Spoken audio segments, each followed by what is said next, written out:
change, but more money and more problems, more investments and more properties. Only need more home invasions and more robberies. 6 out of 10, more licks and get a white and more hobbies. Where the fuck you from? My city be going dumb. I gon' hold you with all dog. She get litty in the slums. If we want it, we gon' take it. We ain't asking for nothing. And if we never seen you do it, then you capping, you frontin'. It's capital punishment if you come to the block.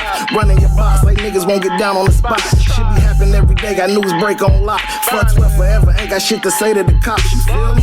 It's too much to break down on the history. Just know when they come to violence, it's a lot of them memories. You ain't for here, be weird for you to join on the chemistry. Cause anything I tell you be an unsolved mystery. Let's Vade made me. Don't ever try to play me. The smoke you don't want, niggas rolling like the Navy. Crowd going wild, now I'm beefy, extra gravy. King in my town, nigga, fuck you, baby. Let's Vade made me. Don't ever try to play me. The smoke you don't want, niggas rolling like the Navy. Crowd going wild, now I'm beefy, extra gravy. King in my town, nigga, fuck you, baby. The block. Now that's what it's supposed to sound like. Season 4, my girl Shane, my boy Sick. Oh man, we got one. It's the block, nigga. It's the block. And I am your boy Bo. Yo, what's going on to all my block fans? We are at the finish line. Season 4. This episode is getting ready to come up, man. It's gonna get ready to knock your socks off. But before we get into that, I did want to do a disclaimer. This episode is very important to us because it's teaching the youth on how quick you can go from the top of stardom, being an athlete, being the number one in school, to being just number one across the boards, to all of a sudden finding yourself in some trouble, all because of your greed, per se. To everybody that watches this episode, this is not to glorify anything that happened. Prayers go out to the victim of the family member that was involved in the situation that Leon talks about. We're not here to highlight any of that. We're actually here so you guys can really get the full story on exactly what happened that night, and also to teach your kids a valuable lesson on how quick it is to get into some trouble that seems like it takes a lifetime to get out of. Now, Leon is a good friend of mine, just as well as a bunch of people throughout the city. So I was very lucky to have him sit down and have this conversation with us. Even he said it when it comes on, he's not glorifying anything. He just wanted to let the youngsters know, do not follow his path.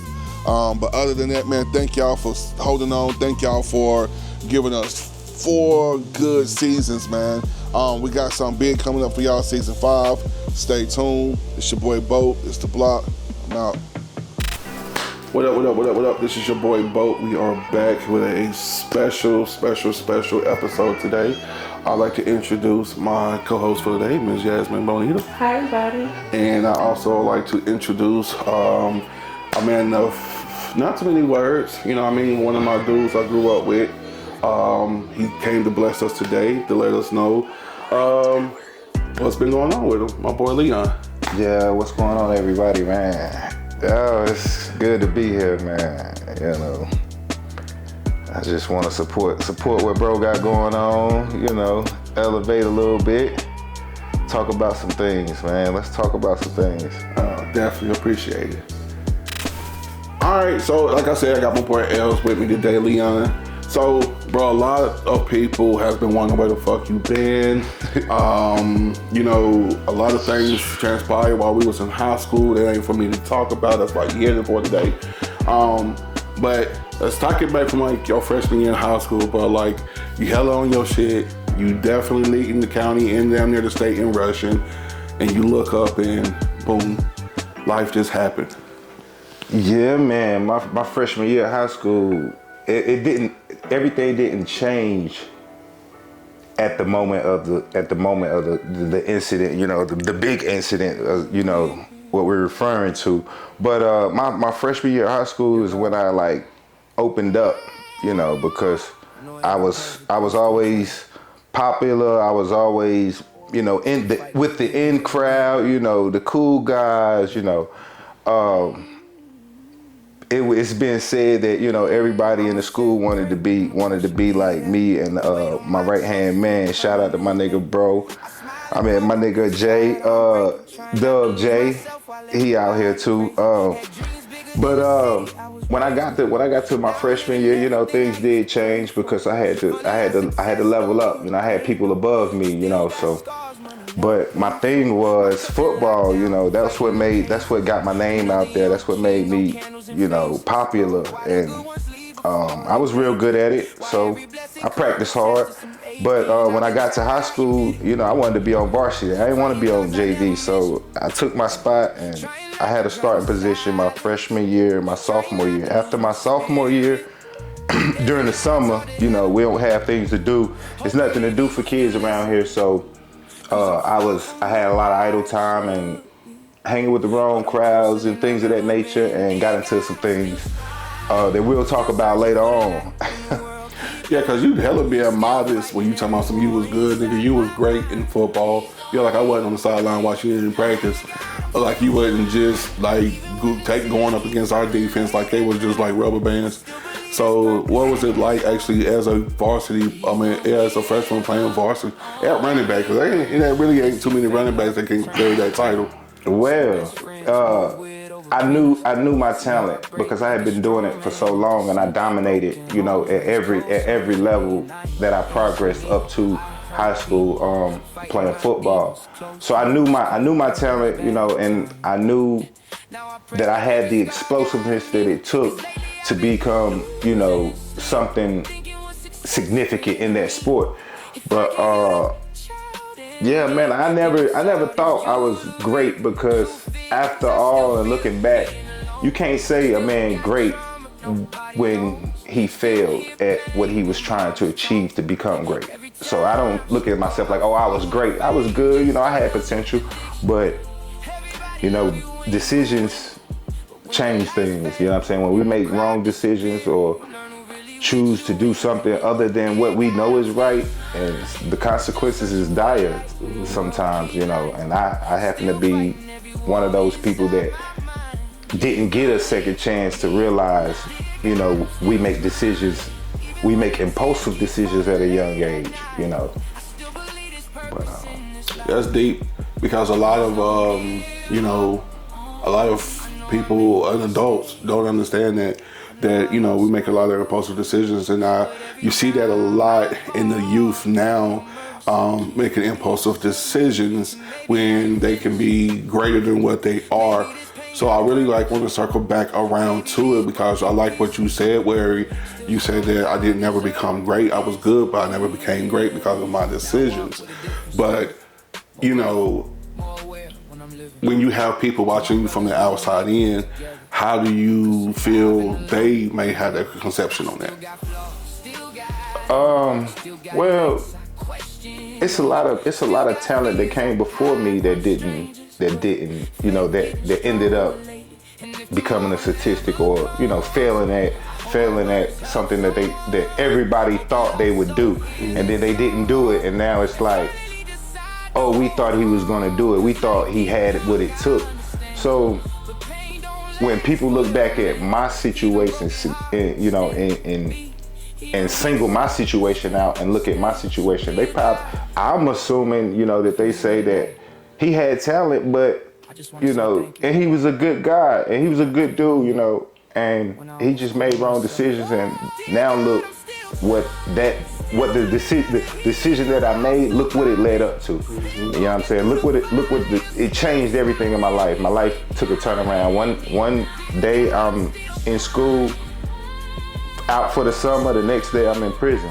You know what I'm saying? I never thought I would be in prison. I never grew up knowing people that was in prison. You see what I'm saying? And I was young, so. Respect. I'm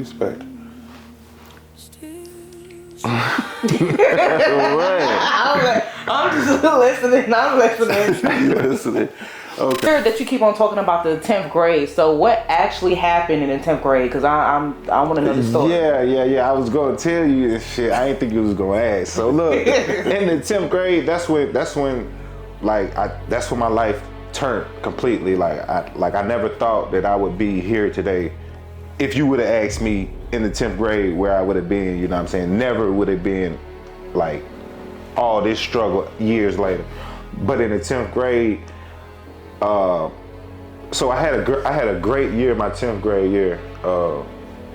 we actually went to the playoffs that year. And I had been starting since freshman, you know, and they had to change the whole offense. They had one back when I came to high school. The fourth game into my freshman year, we had two backs, and I was starting for the rest of the season. So my sophomore year, I did even better, you know. I was getting stronger, getting bigger in the gym. You know, I was working, being motivated by the guys, motivated by my uncle. My uncle, he was there for me because my father wasn't. And yeah, so being that was a good year, it's a lot of things that happened off the field that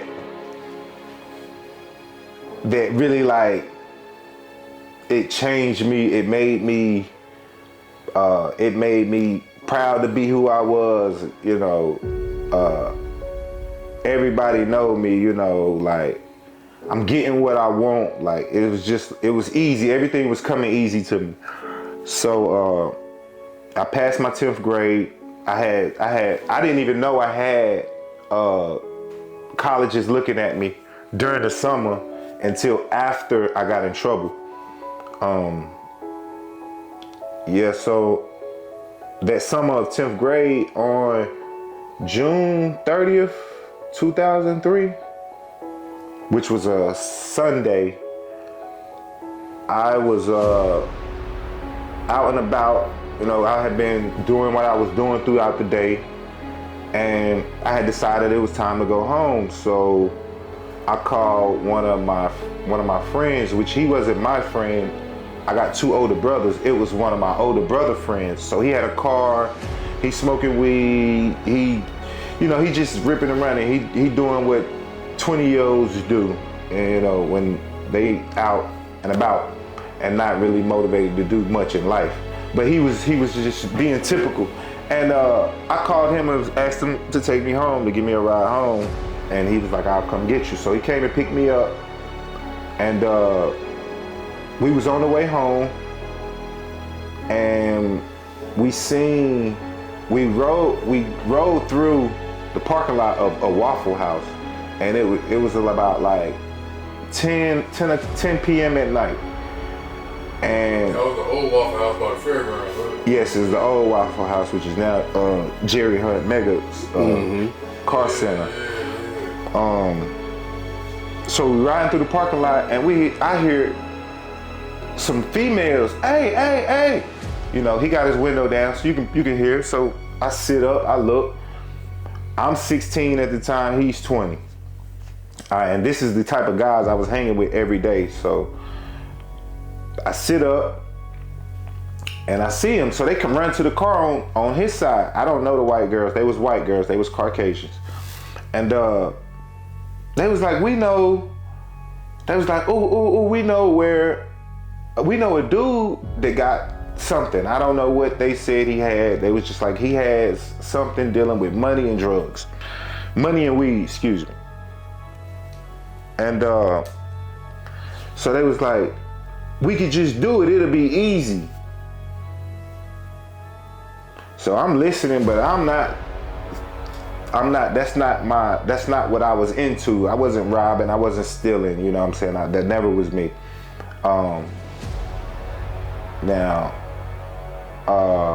So she say, so when she say what she say, he like, get in the car. So I'm like, okay, he getting the two white girls in the car, I'm in the front seat.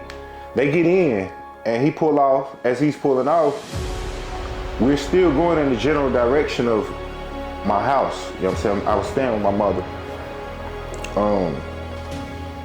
And he was like, my friend was like, he's like, bro, what you gonna do? He said, you want me to take you home, or you gonna ride with us?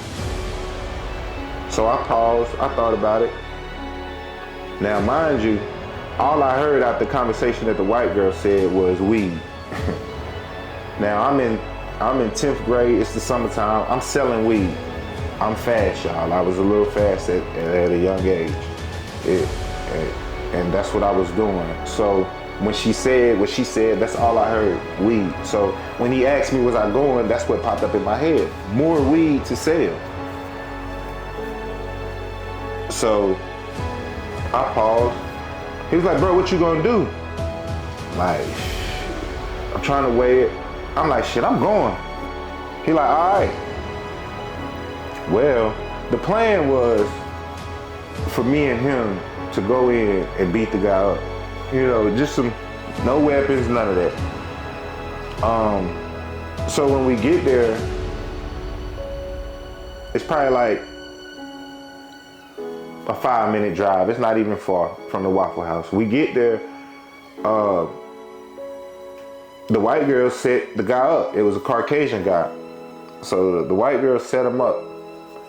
And they got in and they talking to him, and it's time for us to go in. Now I'm 16 years old and I'm trying to get this extra weed so I can sell, give me some shoes, give me some more weed to smoke, look cool. You know, I wanted some more money.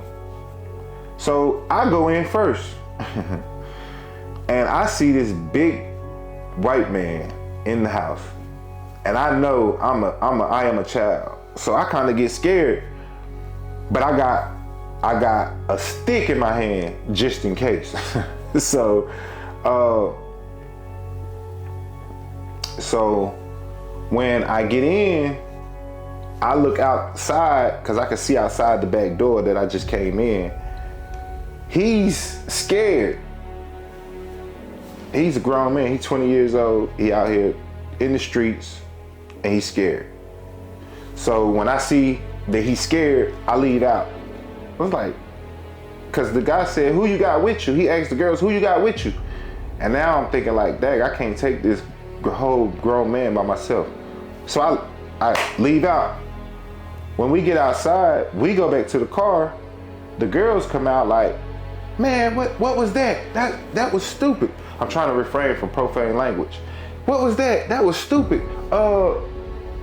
What are y'all scared? They just talking. So he like, get in the car, get in the car. They really talking to him because he was scared, and everybody knew that it didn't go through because you were scared.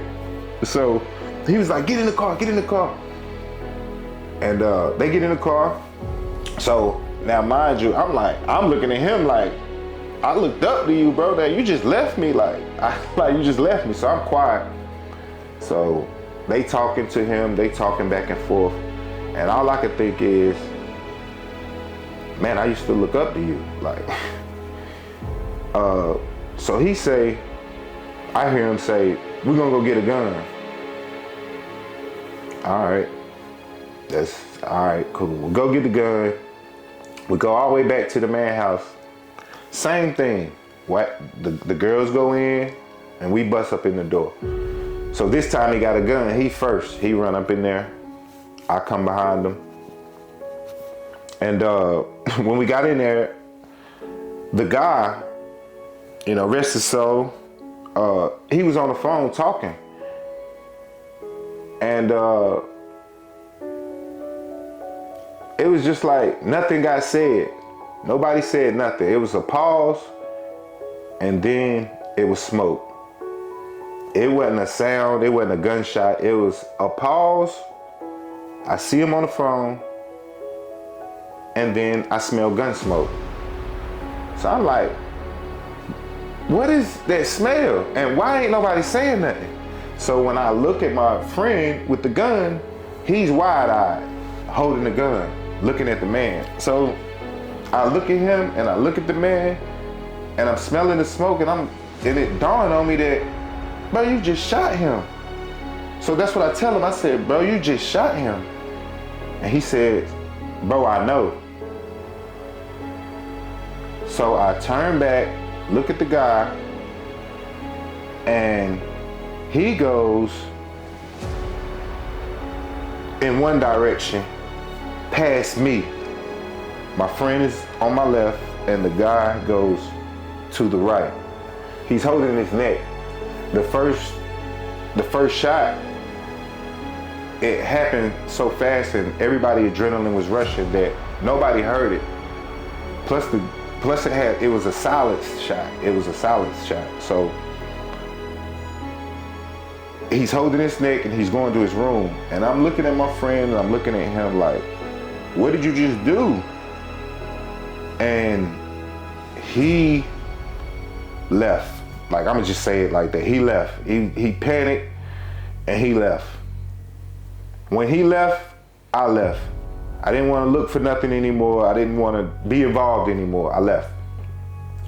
So after that, you know, basically after that night, it was on the run and hoping nobody finds out, but it came out the next day. It was like the next day. So it took them a while to figure out who I was because my name wasn't being mentioned.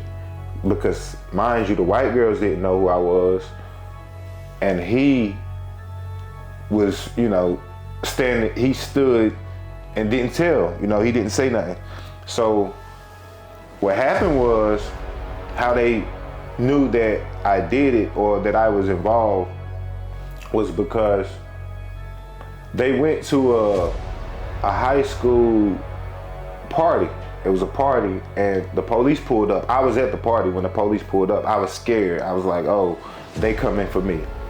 But they wasn't. So they went up and asked the mother of the child that was having the party, did she have a yearbook? She said yes. She took the yearbook. I mean, the police, they asked could they have it or they would return it. I don't know. But they took the yearbook. So I didn't see it. But after the police left, I went to the mother, to the daughter that was having the party. I was like, why did the police come here like that? And she was like, oh, they came and asked for a yearbook. And I was like, a yearbook? It didn't dawn on me. I didn't catch it. So what they did was, the white girls didn't know my name, but they knew that I played football and that I was popular and that that I was on a football team and I was like something special. You see what I'm saying?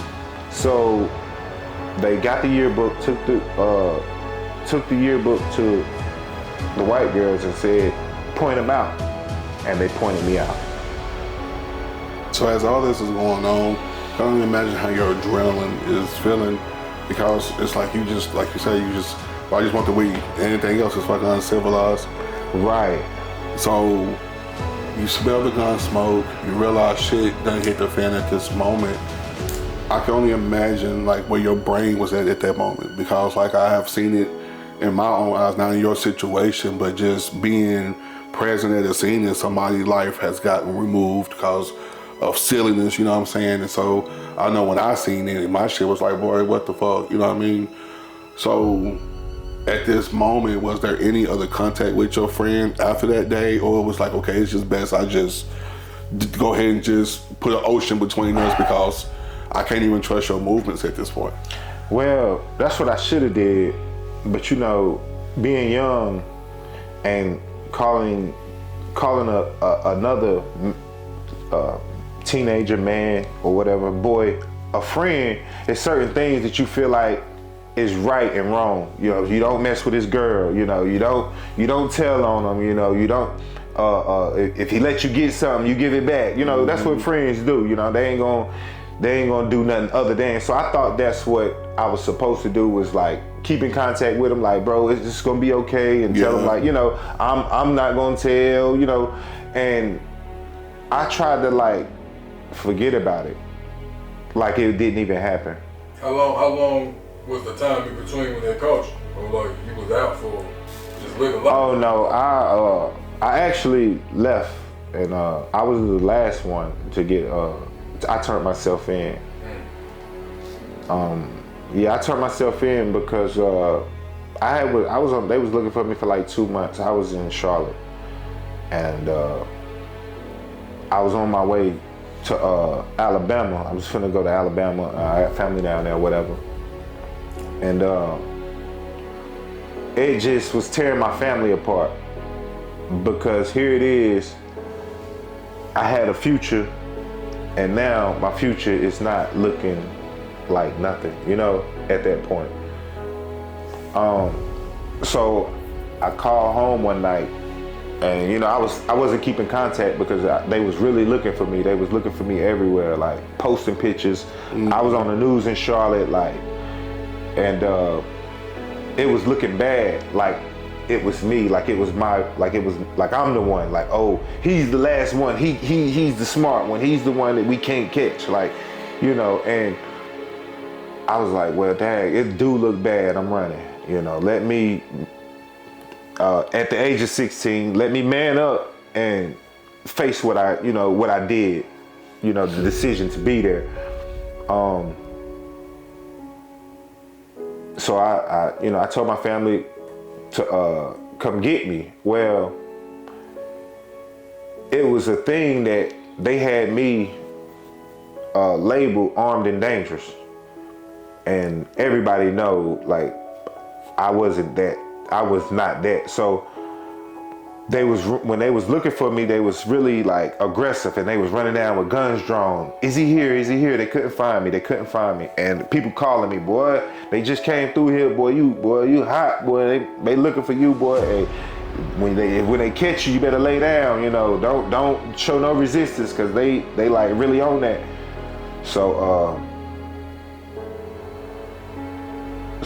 I ended up turning myself in the middle of the night, surrendering or whatever. And when I got inside the county, which was my first time ever being locked up, ever being in trouble, they put me in a holding tank. Now, a holding tank is not a regular cell. You have a holding tank means we're gonna hold you here until we either process you or find out, you know, what we're gonna do with you. Well, this wasn't an average holding tank like you are able. This is a holding tank as if this is where you're gonna be, but we're holding you. So I was in this cell where it's a hole maybe the size of a pocket notebook. That's the size of the hole in the window. Now I'm 16 years old. I'm talking about fresh out of school. And I'm locked in here for like a week. I can't see nothing. All I can do is hear, really, because they closed the little window that I was trying to describe. And that was the worst time. That was the worst part of everything. That's when it all started. That's when it was like a reality. Like, oh, you can't get out, and you in trouble, and you looking at like time. Like, so I lost it right then. But I still like was able to compress what I lost at that moment. I was just going to ask you that as well. Like, I can only imagine the mental strain that had on you, because as a teenager, you know, outside is all we knew. So it's in the sense of a word, like you caging up a fucking somebody who just roamed. So now you just sitting there with your thoughts. Did it ever come across your thoughts of, if this was really my friend, why would he want to take me there? Or is it more just like, you know what? I can't say that because it was my choice. He asked me not once but twice. They go, you gonna go home or you gonna play ball? What are you gonna do? Did that ever cross your thoughts any time? In the hood, I thought it was always more like, if you was a sports kid, nobody in the streets would let you be in the streets because they know you need to be doing your sports shit. So, not that was like the rules of the street. Well, that was, but I was headstrong on, like, you can't tell me nothing. Yeah, like, true. After a while, like, them niggas, you hear them, but after a while. Get your ass off the block, go hit that football. Oh, nah, nigga, I'm out here. I mean, that's how it should be, Yeah. you know, and that's what I encourage all across America, you know what I mean, to not influence the kids to indulge in the things that kids shouldn't indulge in, you know what I'm saying? Like, and fund it. I encourage funding for it, you know. But Can I ask a question? What happened, like, when y'all did it, when it happened, how did they find out who did it? Like, the girls? because the girls told. Oh, okay. The girls told on themselves. They told the truth. So they didn't get but like 2 years, 3 years, something slap on the wrist. Really. I would say, didn't one of them only get probation type shit? No, one got 2 years and one got like 3 years. Okay, yeah, true. Why did you get probation? I mean, why did you get those 12 years if you didn't even do it like the old boy did? Like just because you was accessory to it. Yeah, I was accessory to it, and I had a weapon. You know what I'm saying? Oh. What was the stick? The stick. Yes, they hit me with robbery with a dangerous weapon. It was a 2x4. You know what I'm saying? That I had picked up just walking up when we was going to beat him up before we got the gun. I just picked up a stick like shit. I got something for him if it get hectic, you know. But yeah, and I got hit with it. It was a 4x4. It wasn't just like a tree branch. It was really a deadly weapon. But at the time, I wasn't thinking that I was gonna try to kill him. You know, I was just thinking that if we going in here to fight this guy, then you know we need to have the upper hand if it do get ugly. You know. Especially for what y'all coming to get. You know ain't nobody just gonna say, Right. Don't do nothing. Plus, you know, I ain't never been the one that try to lose anyway. I'm going in with a winning mentality anyway. So, but So what happened to the other guy? he actually pleaded out to 19 years. I pleaded out to 12. They told me that if I went and like try to fight it or go to trial, or you know, if I didn't take what they gave me, it was gonna be my life. Like it was gonna be life in prison, because that's what the charge held. The charge was, my charge wasn't murder. My charge was going to rob somebody, and in the act of robbing somebody dies. I had that charge, which is called it's called second-degree felonious robbery, or yeah, I think it's called second-degree felonious robbery. I might be wrong, but yes, it's going to do a robbery, and in the act of the robbery, somebody dies. So if the man would have died, you know, it would have never been a murder charge. It would have just been a robbery, you know. A robbery with a dangerous weapon charge. But I asked him why he did it. I did get to talk to him, and I said, "Why'd you do it?" He said, I didn't know that the gun, it had a hairpin trigger. So he was fumbling, he was scared, he was shaking, and his finger, it was already on hairpin trigger mode. And it one tap. That's what I was thinking. I was just thinking, like, did y'all come in there and say where the shit at? Did y'all even give him a chance to do? That's what I'm saying. Like, we didn't. Yeah. And nothing was never said. Like I said, it was a moment of seeing him on the phone, and a moment of pause, and then I smelled gun smoke. But I don't even know what gun smoke smelled like at the time. It was just an awkward smell, and I was like, and I was looking confused, like, cause it was a pause. So I smelled the smoke, and I'm like, what is that smell? Like, where did that smell come from? And then now I'm looking at him, and he's looking shell, like, you know, he just made a mistake, like, oh my God. And then I look at the man, and that's when he grabbed his neck and look at his hand, grab his neck, look at his hand, and tries to stumble to his room.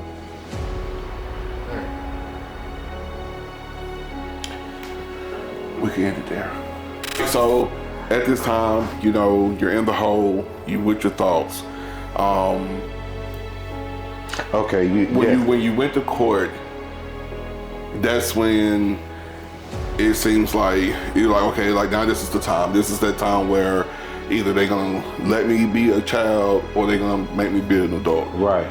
What was that day to you like prior to not even really getting sentenced, but just knowing the first day that they threw me in, that I got locked up, they threw me in the little box I was telling you about, and it kind of threw me off because I wasn't supposed to be in there. Like, I wasn't supposed to be in no box cage at that age. You see what I'm saying? Mm-hmm. Not with the life I was living. You see what I'm saying? So I can't grasp those feelings because it took me left. You see what I'm saying? It's like going in outer space. I can't really grasp that. You see what I'm saying? Right now, as like I still can't grasp it because I don't know what happened. You see what I'm saying? In that room, but after that, they left me in there for a week.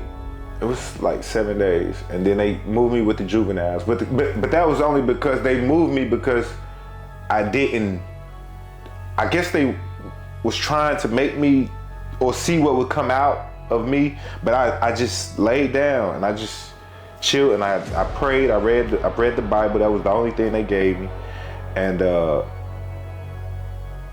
slept and prayed. That's all I did, and was wondering why I was in that room like that. Why did they got me in here every day? And that's all I could ask them. Why y'all got me in here? Why y'all got me in here? They slide my food to, and this is my first time. This is what it is. So I'm like, okay. I took that. Got to the population. I ain't getting no altercations. My family said they coming to get me. They came and got me. I'm the only one that got a bond out of all 4 individuals that went. It was me, my homie, and the 2 females. So they don't do that. Because we definitely heard it. Oh gosh. Yeah. So how much was your bond? 85,000. 85,000. No, 95,000. They charged them. They only charged them 85,000. So what? When the girl, We ain't have it. so the girl's statement, The school all put up they the money. had went by. Y'all never like said no statements or said or explained. No, that. and I was trying to explain that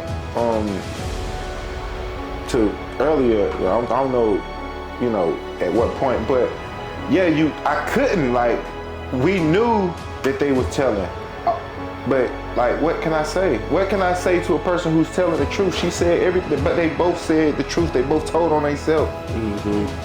So like, what can you say? So at this point, it's really like I wasn't there. Shit moment. I wasn't there. So did you have a lawyer or public defender? Public defender at first, and then my family took out a loan for like a lot of money on my grandmother's house, which was paid for, and they got me a lawyer with that.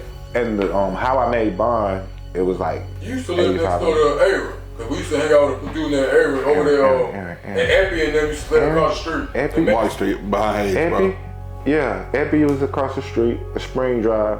And my homeboy stayed on the corner, because we used to go over there. He used to say Leon lived right there. On the corner, David? Who's your homeboy? His name was Aaron Neely. Aaron.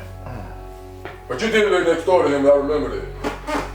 We used to go over his house. You used to live I remember staying across the street from Epi. Yeah, he stayed across the street from Epi. Epi and stayed on that big house on the corner. Shout out to my boy Epi. But anyway, get That that. nigga so California, you can't tell him, man.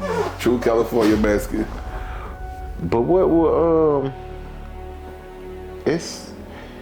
it was like, so you can't just tell on a person that told on themselves. Like you just and just telling, period, just even saying that I took the initiative to go and do what I did.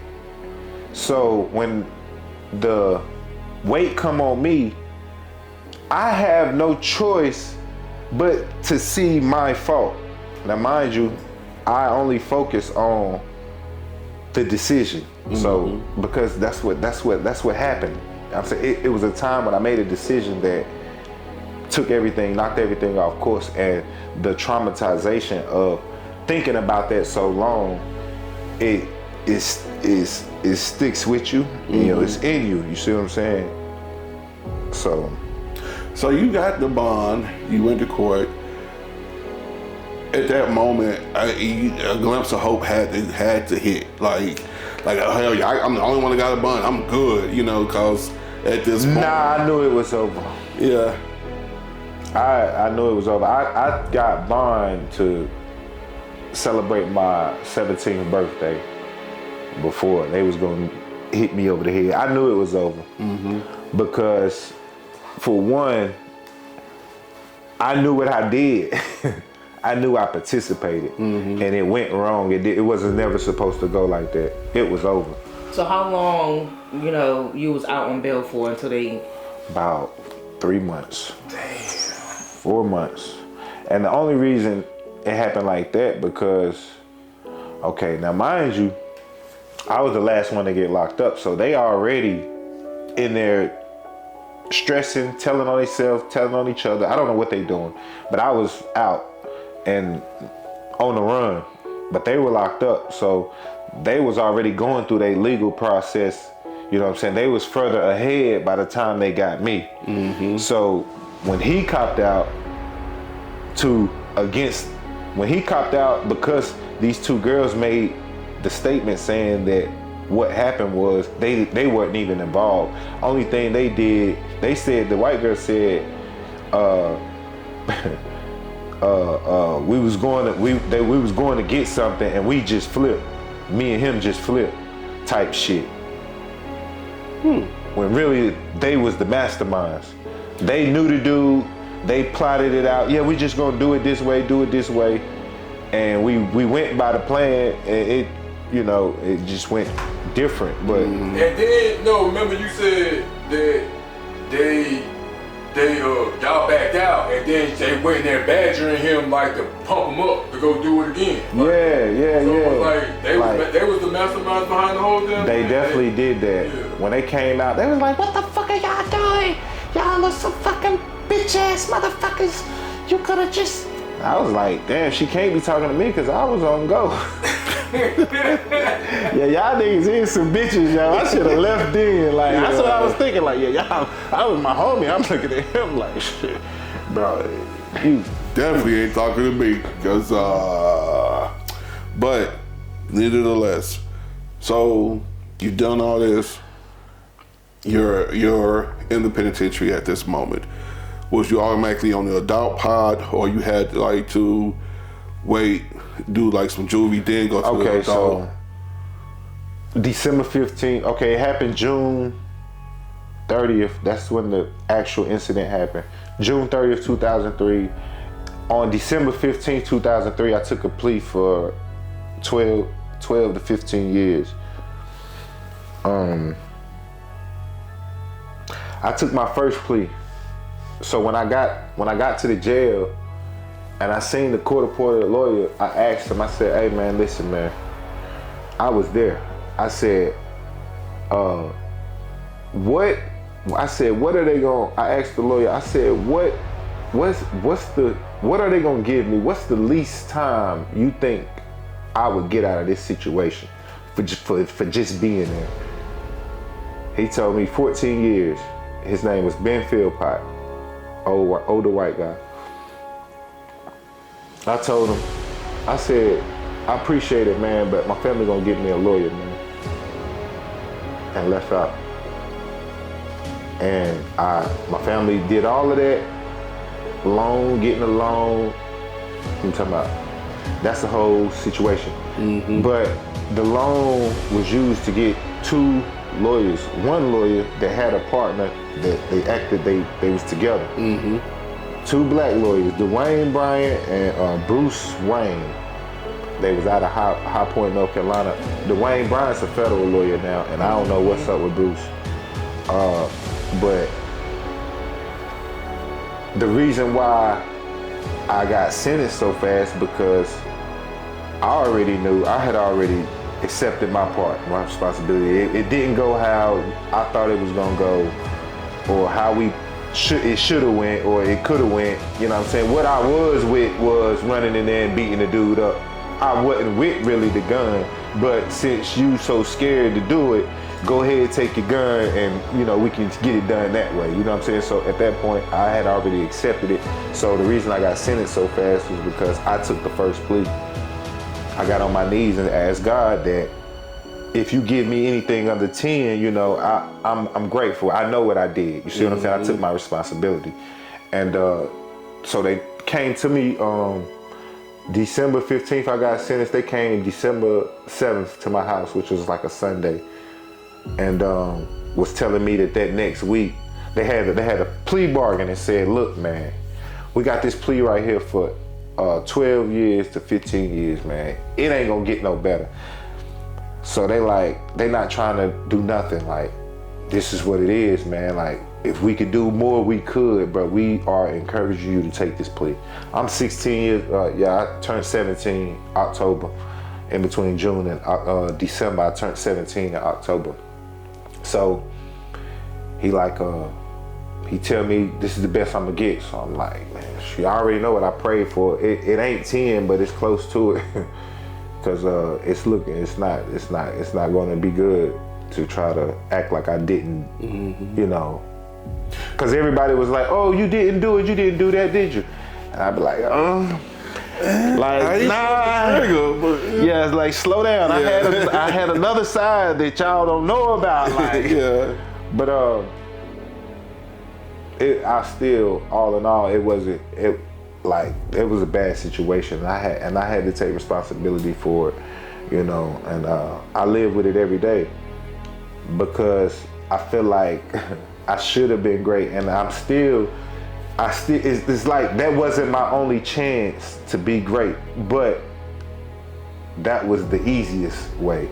The football was the easiest way for me to be great. Now that I'm a grown man, I done been down and I done went back and I done basically I got all the check boxes for the statistical black man in America, young black male in America. You know, I got all the check marks, check them out. But if you meet me and you be around me, you'll be like, ain't no way you did all that time, because for one, it's not in my spirit to be mean or aggressive or like just I don't let life problems weigh me down. No, I step on them and step up, you know what I'm saying? So, Was that my Come get you, right? They take you, and now you saying that you're in the cell. So from the time that you got locked up until the time that you got out, what was your mind at? Did you know? from the time that I got locked up to the time that I got out in 12 years, first and foremost, after the initial introduction, which was that tank, the drunk tank, what they call it. After that, I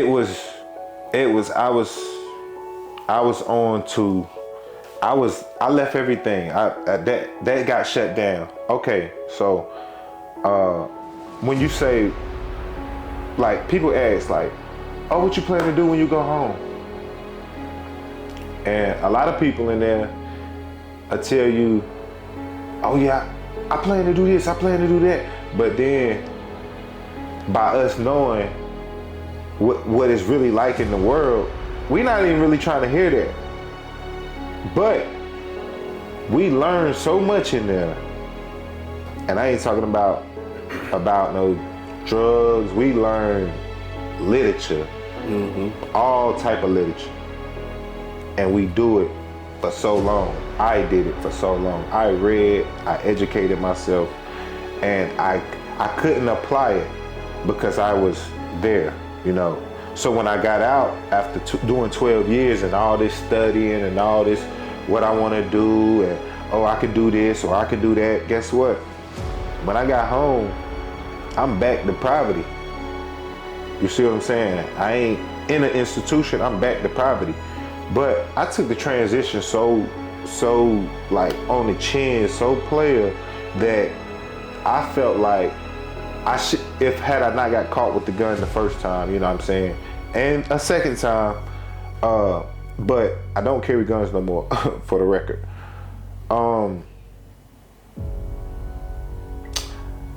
After I got out, I took the transition like it was all a bad dream. Cause I used to think in my cell after doing about 2 or 3 years, you get to thinking like, damn, like years is going by and I'm trying to wrap this shit up, but what it's gonna be like when I make it to the end. Okay, but the end is day for day. The end is, damn, Boy, I can't wait the next year, boy. I can't wait till the ball drop. Or I can't wait to Thanksgiving. Or I can't wait to Christmas. And you know, that's our end as it's progressing. So we really don't even realize that the end is so near. So what I did to educate what I did in there to better myself was to educate myself. So when I educated myself, I realized my power, my strengths. You see what I'm saying? When I got in there and educated myself.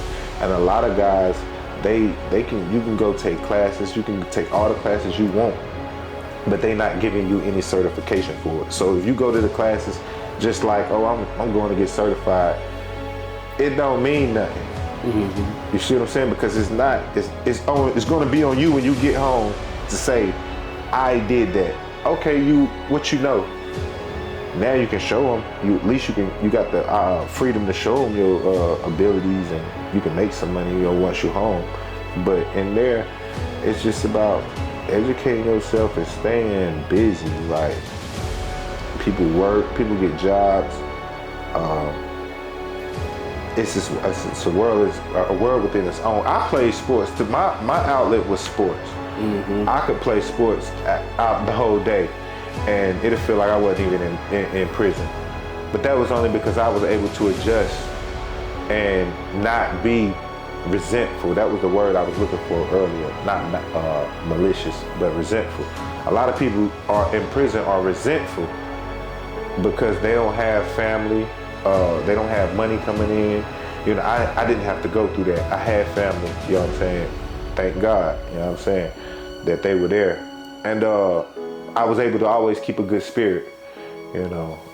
And I felt like, though, at times I felt like if I didn't have family, I would have been like different. I wouldn't have been cool, like, yeah, I'm doing time, but you know, I'm utilizing my time. I'm not mean mugging, I'm not gang banging, I'm not, you know, thinking about no knives and shit like that. You know, I'm not. That was when I was first starting. Later on, I had to get accustomed to the way that them type of people are. I had to get accustomed to them, and by me getting accustomed to them, I had to take on some of their characteristics to be able to walk amongst wolves. You see what I'm saying? Mm-hmm. I like how you put that, because a lot of people don't get that. You had to turn into a different person in there just to survive. Yeah. And that's what it seems like. But people, even wolves, or even the most hardened criminals, recognize authenticity. Mm-hmm. Yes, they do. So I always had respect, you see what I'm saying? And I went through a lot, though. I fought a lot, man, you know, but it never really. So back home, I heard y'all used to thump every time y'all passed each other. Was that true? What you mean? You and your co-D, did y'all ever get into it? Like, oh, no, I never, no, man. I seen him. Y'all ever was locked up together? Yeah, we was at the same prison for maybe 2 months, and then he was in the hole. He was just in a bunch of shit. So when he went to the hole, he never came out. I seen him I got released in 2015, November. And I seen him on my way out the door. I was working in the kitchen, you know, doing my little work thing in the kitchen. And they have to shut down all movement when they move somebody from segregation to anywhere on a compound. So that's what they did. They called it over the intercom. Lockdown, compound lockdown, inmate movement. I see a nigga coming. I see a guy walking in chains, but I'm not paying no mind. His dreads real long, and you know, he bopping. So I kind of looking at him, and I get up and go see if it's him, because I'm seeing his swag. I ain't seen him in shit. That was 04 is when I went to Foothills. I seen him, and then I seen him in 2011 years later. I seen him, and I had to go close to check. So I see him. I'm like, oh, that's him for real. Like, So I beat on the window. He like, damn, what's up, bro? So he hobbling in the chains and he come to the door and I'm like, what's up? He like, bro, I have a special tray that I'm on. I'ma send you a kite. In prison, the special tray that he had was not what they served the general population. And the only reason he had a special tray because of probably like some dietary problems, or, you know, he just probably wanted a special tray because they don't feed you nothing. But on these special trays, they kind of like feed you like a little better. Mm-hmm. So he was like, I'm gonna send you a kite. Check the trays, the segregation trays that we make in the kitchen is gonna go to him. He's gonna eat his tray, put it back out for it to return to the kitchen. When it returns to the kitchen, we get it out the cart, you know what I'm saying? And his name is on this, he has a special tray. So when I get the kite, I open the kite, he's telling me, bro, I've been in the hole for, at that time he said 11 years. Damn. He said, bro, my stomach fucked up, bro. They be fucking with my mail. They got me fucked up, bro. I need you to I said, I know you about to go home. I need you to get out and do some things for me, bro, because they got me fucked up. And I knew it. I could see him. He looked bad. He looked like he was sick. But he looked like he was still alert too. You know, he wasn't like, he was still fighting. Like, nah, I ain't gave up. You know, I could see that in him. But man, the whole for 11 years, that make any man look like that. I don't know nobody personally out of all the time that I was incarcerated. I never knew nobody that did 11 years constantly in the hole. And I knew he was in the hole the whole time. Like, he did my whole incarceration behind the door. Like, locked in the cell. Mental is 23 and 1. His mental got to be shot. fucking shot, or either that nigga is coming out on his priest, can move He done a wrote fucking 17 mountain. books. I talked to him the other day. Somebody patched him in and was like, yeah, he wanted to speak to you. You know, he was trying to speak to me. Mm-hmm. And he patched in, you know, and it's like 4 guys on the line. And they asked him, talking to him, and he like, yo, I wrote 17 books. I done published 3, such and such and such and such, and I'm supposed to be home in the next 2 to 3 years. He said, if things don't go right for me, the most I can do is 5. And that was the conversation with him. And I don't because I don't know, like, people think, like, people that's close to me think that he was type like jealous of me and took me on that run to try to like make me see something that I never seen before so I could be a certain way.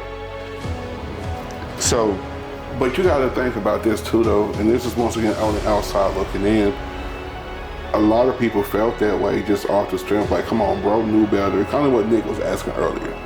You see that, you know what I mean, little bro's got them, he the next phenom coming out of the city, you know, as a duty, as an OG or old head, you have a duty to make sure they get home, da-da-da-da.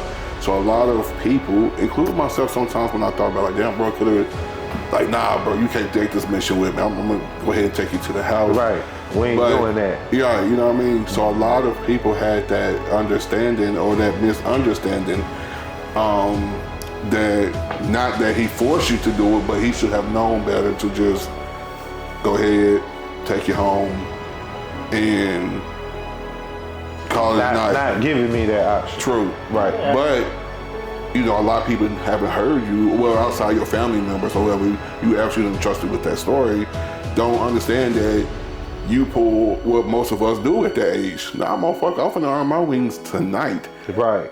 Is this lit like how they think Right. it is? Right. Boy, we gone. That's the truth. Because a lot of us has went on those licks, and God forbid, you know what I mean, just Right. our situation didn't end up how other shit. I tell people all the time, I'm no different than y'all or anybody else. Yeah. It just so happened I knew how to make a right turn at the right goddamn time. Yeah. But I'm no different. Hell, we always out this motherfucker. I'm definitely surprised to see you like inviting me to a show. You see, I'm not even nothing for real. Like, but like I thought like this wasn't what it is. Like I'm seeing you, seeing my man. You know, I'm seeing her, and I'm just taking everything in. But like I'm just looking at like things do change, you know what I'm saying?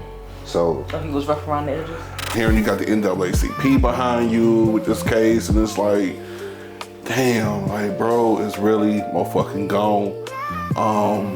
And not really knowing, you know what I mean, the situation, because I think the last time I seen you beforehand, you and Glock and John and M. Duke was all walking through the projects, like either coming from bro shit or on the way to go back to the ad type shit. Right. So that was like the last time, man, you ever dapped each other up, you know what I mean? Because niggas was trying to still keep it all secretive, and I'm like, you know, man, that's my goddamn nigga. We was just at football, man. I ain't seen you since then. That is right. That's 20 years ago? I ain't seen you shit more than that. You said 2003, so No, that's 2004. 2003. It was. He talking about summertime when I last see. I'm remembering that when I last seen him. 22 years ago. 22 years ago.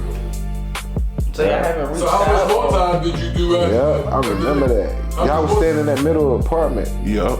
I remember that. Y'all was staying in that middle apartment because y'all had moved, and then I ain't see you like a lot no more. I don't remember. Oh yeah, bro, I went on the road. That's crazy. I went to go see Remember that United day. States. Nigga, I hit the road.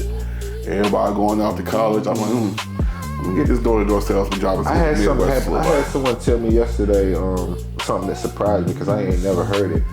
She said, I was so surprised. She said that the day that I was supposed to come back to school and they wouldn't let me back, she said everybody was like crying, crushed. She said, I seen like niggas that you just thought was real niggas like crying like that was crazy. Man, we was at football practice like, cause you know, motherfucker, like when it was like championship, bro, like what, bro, wait, nigga, y'all say he was home. Like that's what I'm saying, bro. Like believe it or not, and I have to tell Iz this shit every time I talk to Iz, a lot of love for y'all has always been there, bro. That's a fact. You know what I mean? That shit never left, no matter how far it goes. Like especially like everybody else as a team was like, damn. Like this can't be, you know what I'm saying? Even the white coaches was on some shit like, well, bro, they paid they put like $4,500 up on my bond. The coaches and the school. You see what I'm saying? That's love, bro. That's love because we didn't want to believe at that time. We didn't want to, you know what I mean?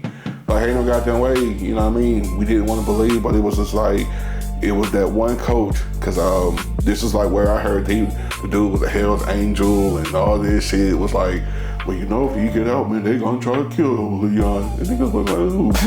You know what I mean? He was like, did y'all know who that dude was?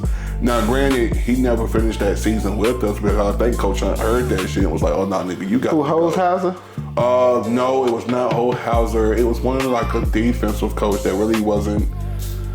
He wasn't really like a coach. Like he was a coach, but it wasn't enough to make us be like, oh, they're gonna coach out what you doing type shit. Oh no, man, that's crazy.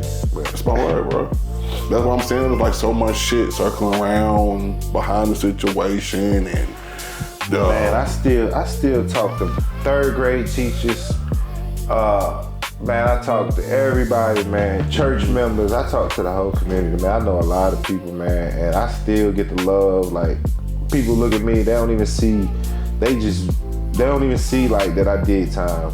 Like the people that know me and people that I be around.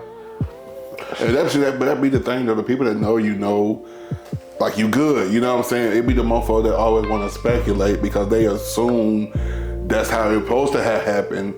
That want to sit there and then you get me asking crazy like, nigga, was that really a Hell's Angel, motherfucker? Like, did y'all really do? You know what I'm saying? Because they don't never want to keep the truth how it is. You know what I mean? If they're coming from like a small town, everybody want their input, and then nobody want to be wrong on their input because the next motherfucker swear they closer to you more than the next person. You might and then to get out after 12 years and get caught with a gun 6 months later, it's like, damn, like, did you learn anything? Mm-hmm. And I'm like, shit, yeah, I learned how to fucking survive. You know what I mean? and in our communities, shit, protection is a tool of survival. Mm-hmm. Because that's what the Constitution, right? The First Amendment, right to bear arms. So. Right. Or the second one, excuse me. The first one was like freedom of speech, my bad. But you know, they do have the right to bear arms. We don't, because we felons. And then you get out and you carrying a gun. You say, well, damn. You knew better. Okay, yeah, I did, but you know, I'd rather get caught with it than without it. You know. So now, if you gonna just lock me up for what everybody else doing, they carrying guns on their hips and all that, just give me don't give me a licensed shooter. Give me a shooter. Like give me a shooter. Don't give me no license. Just somebody who can carry on. Give me somebody let me be around somebody that can protect me. Mm-hmm. Give me somebody that let me be around somebody that loves me and I know that they gonna protect me. Mm-hmm. You know, if that's the law that I can't carry a gun, let me at least be around somebody that I feel as comfortable with as if I had the gun. True. And that's crazy because they can make the decision for me then. Right. But my little brother's getting ready to go through a case because he was around somebody that his lady, she registered, but you know, he's a felon, but they overlooked the fact that she was registered and is only dwelling on the fact that he's a bad town felon. Or just like that situation with King Von. He beating up the boy and his bodyguard say, man, chill, you killing him. You done whooped him, stop. Just stop, yeah. He killed him. You see what I'm saying? They won't allow us to do nothing like that unless we're rich. Mm-hmm. Yeah. Unfortunately, I ain't at that level yet, but it's coming. And then you say, well, why you carry a gun? Like, what do you need a gun for? Like, everybody got a gun. Shit, the hell, I need a gun. Why not have a gun if everybody else got a gun? Like, it makes sense to have a gun. Like, okay, you got a gun. In this goddamn world, right? Motherfucker ain't even safe in church no more. Do you see what the fuck is going on in this world? And so, when you went back. After 6 months of I went back for carrying a gun, and I got back out. I had to do 24 months federal, which only amounted to, I had to do 30 months, which amounted to 24 months. Two more. So that's that 2017 now. That's 2019. I get out. Yeah, I had to go do a state parole violation. When I got out in 2015 and got in trouble in 2016, 6 months later, I had to go back to state because I violated, and I did like 6 months on state, and then I got out on bond for the gun that was still pending. I got out and I stayed out like 7 months before the feds picked up the gun charge. And then I went and did the 24 months. And when I did the 24 months and came home, I stayed out for what they did was, and it frustrated me so much. What they did after I did the 24 months, they said, you gotta be on 3 years probation, but on the first year you got house arrest. You can't go nowhere but home and to work. The second 6 months of the first year, you're gonna have to be in the house at 6 o'clock. And then after that, you're gonna have to do 2 more years of just like regular probation. So I was like, man, all right, man, I ain't staying in here, let me go home. Well, when I get home, I'm back to property. I got nowhere to stay. My mom, she on the road taking care of her mother, and my family's small. So I do have somewhere to stay, but I have to have this bracelet, I have to have this box, and I have to have everybody going to the store for me. No, I don't have nothing now. No, it's over now. Like I've been done with it for like 2 months now. So that's why you see me looking kind of rugged, but I'll be back later, because I know that I have a plan now, which is, what made me create my plan, or what gave me the opportunity to create my plan, was that I had to educate myself, like I said, and I realized that we as a people, African Americans, were not taught financial literacy. So our people are financially illiterate. So I learned some things when I realized that I was financially literate, and I'm not financially illiterate no more. So I got a plan, and it's working so good because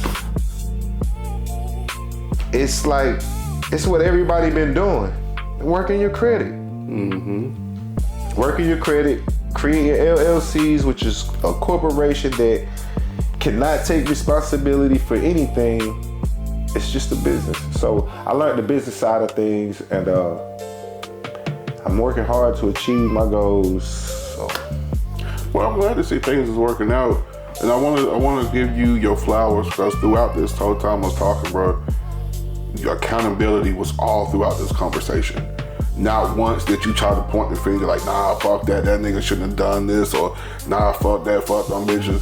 Your accountability is what kept your head strong. Because that shit matters. When people have accountability for themselves, it's hard to lie to yourself. But if you was in that motherfucker the whole time saying, man, shit, I ain't even pulled a goddamn trigger.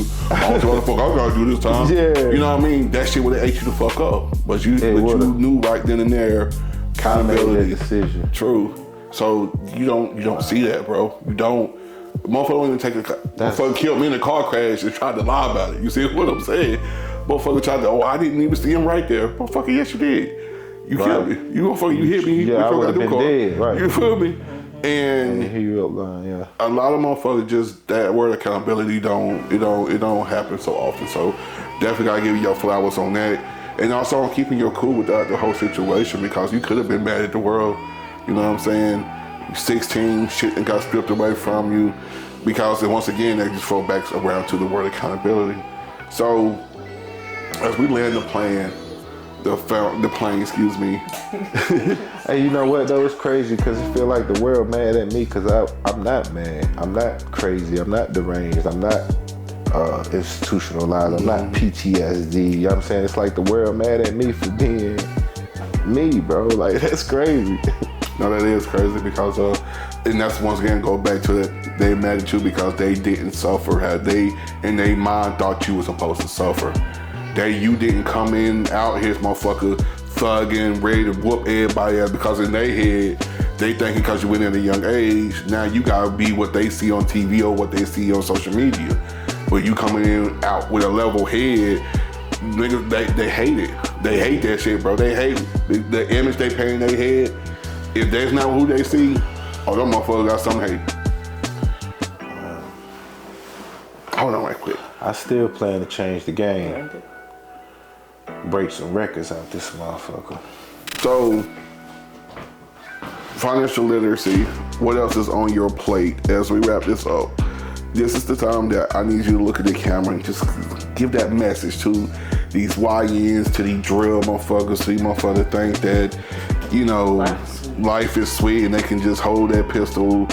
Like, what would you tell them if they was all standing in front of you right now? Bro, like, it's like, I never been a preacher, bro. I never been one to, like, preach to the crowd, bro. So, like, you have to make good choices, man. Because the choices you make today can definitely affect how you gonna live tomorrow. You know what I'm saying? And we know what's right from wrong. We know what choices to make, but we still choose to do what we want to do, or, you know, what we being influenced to do. It ain't about influence anymore, because guess what? Everybody got their own swag. Everybody got their own wave. You know, it's about what the individual want to do.